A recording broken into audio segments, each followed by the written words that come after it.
नमस्कार, मैं आपकी होस्ट कुमुद त्यागी आपका स्वागत करती हूँ। आज बात करेंगे हम पंजाब प्रोटेस्ट के बारे में। देखिए, 60 से 70 लाख की ब्रांड न्यू एसयूवी कारें, नए-नए ट्रैक्टर्स, उसमें लगे हुए 2-2, 3-3 लाख के साउंड सिस्टम्स, साथ में 2-2, 3-3 लाख के उसमें किया गया मॉडिफिकेशन। उसके बाद उसमें आप देखिए कई ट्रकों की लाइनें, ट्रैक्टर्स की लाइनें जिसमें भरी हुई ईंटें, उसमें हथियार, उसमें 6 महीने का राशन। आप कहाँ जा रहे हैं भाई? दिल्ली। अब इसके टाइमिंग को देखते हैं। ये जानते हुए भी कि 16 तारीख को अगली मीटिंग फिक्स है और पिछली मीटिंग में जो इनकी 2 यूनियन मिनिस्टर्स के साथ हुई थी, उसमें इनकी 10 मांगें मान ली जा चुकी हैं। उसके बाद 16 तारीख को दूसरी मीटिंग फिक्स है।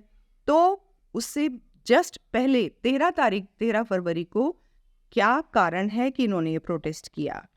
अब ये भी जानते होंगे कि सरकार अगर चाहे भी तो भी इस समय कुछ नहीं किया जा सकता। चाहे पीएम हो, चाहे प्रेसिडेंट हो, चाहे सुप्रीम कोर्ट हो या कोई भी हमारे भारतीय संविधान के अंदर कोई भी संस्थान ऐसा नहीं है जो इस समय किसी भी तरीके का ऐसा प्रावधान ला सकता हो। अब देखते हैं, ये टाइमिंग्स में आगे चलते हैं। देखिए, just before the general election, अब हमारे जनरल इलेक्शन आने वाले हैं। ये कौन सी टाइमिंग हुई भाई? अब देखिए, इसके आगे पूरी यूरोप में आप देखते हैं कि किसानों के प्रोटेस्ट चल रहे हैं, उनके साथ आप प्रोटेस्ट कर रहे हैं। उसके आगे चलिए, आपने पन्नू की वीडियोस ज़रूर देखी होंगी। पन्नू आप जानते हैं कौन है? एक सेपरेटिस्ट और जिसको यूएस में बहुत अच्छे से ऐसा कहा जाता है कि वो सीआईए का एजेंट है और एजेंट नहीं, उसका एक बंदा है। तो आप देख ही रहे हैं कि पन्नू की वीडियोस लगातार आप सोशल मीडिया पर देख रहे होंगे, जिसमें वो खालिस्तान की मांग करता हुआ और लोगों को आह्वान करता हुआ पंजाब के लोगों को कि आप खालिस्तान बनाइए। अब इसके आगे देखते हैं कि सारे यूरोप में प्रोटेस्ट हैं। चलिए, अब इनकी हरकतें देखते हैं। इन्होंने पुलिस के साथ लगातार ये लोग मिसबिहेव कर रहे हैं। उसके आगे इन्होंने एक जर्नलिस्ट का पत्थरों से मारकर उसका सर खोल दिया और उसके बाद इनका कहना ये है कि हम उसको छोड़ दिया वरना तलवारों से उसको काट देते। ऐसे भी हमने सोशल मीडिया पर देखा कि इन्होंने एक हरियाणा स्टेट के एक सीआईडी पर्सन को इन्होंने किडनैप किया हुआ है। और उसके बाद एक वीडियो में ये ऐसा भी कहा जा रहा है कि पंजाब गवर्नमेंट हमारे समर्थन में है। चलिए, अब देखते हैं कि ये एमएसपी, जो इनकी मेन 2 मांगे अभी हैं फ़िलहाल, जिनके ऊपर ज़्यादा चर्चा चल रही है, ये 2 हैं, एमएसपी और पेंशन।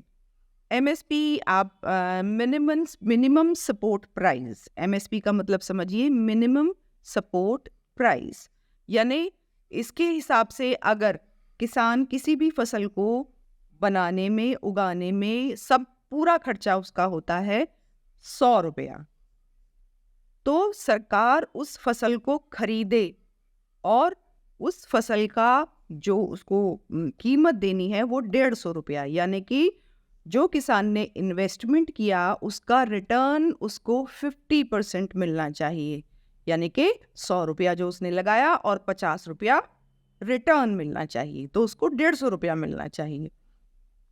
क्या ये पॉसिबल है? दूसरी ओर आप देखिए कि इनकी मांग है कि पेंशन दी जाए 60 साल से ऊपर के फार्मर्स को। अब आप एक चीज़ समझने की कोशिश कीजिए कि अगर ये इस पर रिटर्न मांगते हैं और इस तरीके का ये जो इन्होंने इसको एक बिजनेस की तरह प्रोजेक्ट कर दिया है, तो फिर आपको नहीं लगता कि अगर इनको ये बिजनेस के गारंटी सरकार देगी तो क्यों नहीं हर बिजनेसमैन को देगी? फिर तो अंबानी, अडानी, एक ठेले वाला और एक चाय वाला भी सरकार से गारंटी मांगेगा और वो हमारे संविधान के हिसाब से अगर इनको ये दे दिया जाता है, तो हर भारतीय बिजनेसमैन इसके दायरे में आ जाता है। तो सोच कर देखिए, क्या ये इकोनॉमिकली पॉसिबल है? मुझे नहीं लगता। अब इनकी इंटेंशन समझने की कोशिश करते हैं। देखिए, एक वीडियो क्लिप जो सोशल मीडिया पर ज़रूर आप लोगों ने देख लिया होगा अभी तक, जिसमें ये सो कॉल्ड फार्मर्स बात कर रहे हैं कि राम मंदिर से पीएम की इमेज बहुत हाई हो गई है, पीएम का ग्राफ बहुत हाई हो गया है, और ध्यान से सुनिए, हमारे पास टाइम कम है। किस चीज़ का टाइम कम है आपके पास? आप क्या करना चाहते हैं? दूसरा, एक और क्लिप सो कॉल्ड फार्मर्स, एक जर्नलिस्ट का, जैसे मैंने अभी आपको पहले भी जिक्र किया, एक जर्नलिस्ट का सिर पत्थरों से खोल देने के बाद वो कहते हैं कि हम या हमारे लोग इस तलवारों से काट देते इसको। चलिए, एक सो कॉल्ड फार्मर हाथों में हैमर लेकर वीडियो में कह रहा है, साफ तौर से सुना जा रहा है, वो कहता है कि हमारे पीएम को संबोधित करता हुआ कहता है कि अब की बार मोदी आजा, अब की बार तुम्हें जिंदा बचकर नहीं जाने दूंगा। इमेजिन। एक और वीडियो में सो कॉल्ड फार्मर्स कहते हैं, साफ दिखाई दे रहे हैं कि हमें इनके साथ नहीं रहना। इन मतलब समझ जाइए, हमें इनके साथ नहीं रहना, हमें खालिस्तान चाहिए या पाकिस्तान जाना चाहते हैं। दूसरा, आप देख रहे हैं पन्नू की वीडियोस जो लगातार आप सोशल मीडिया पर चल रही हैं, सबको दिखाई दे रही है।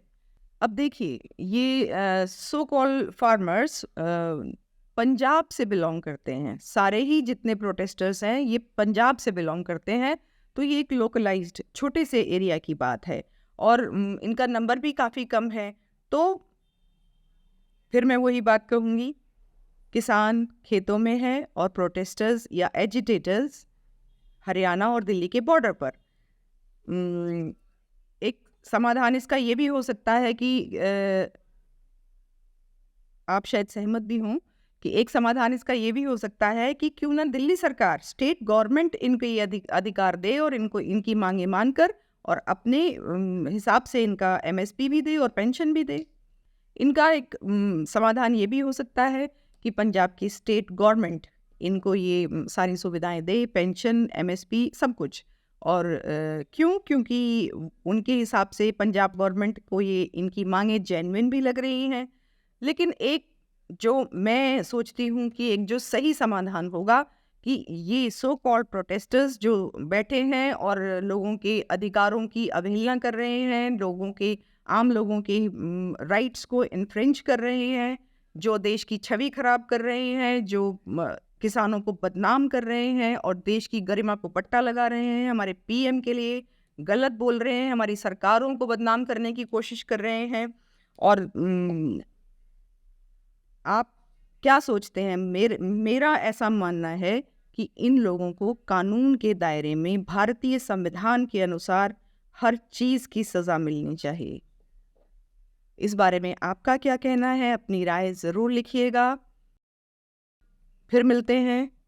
अपना और अपनों का बहुत ध्यान रखिएगा। नमस्कार।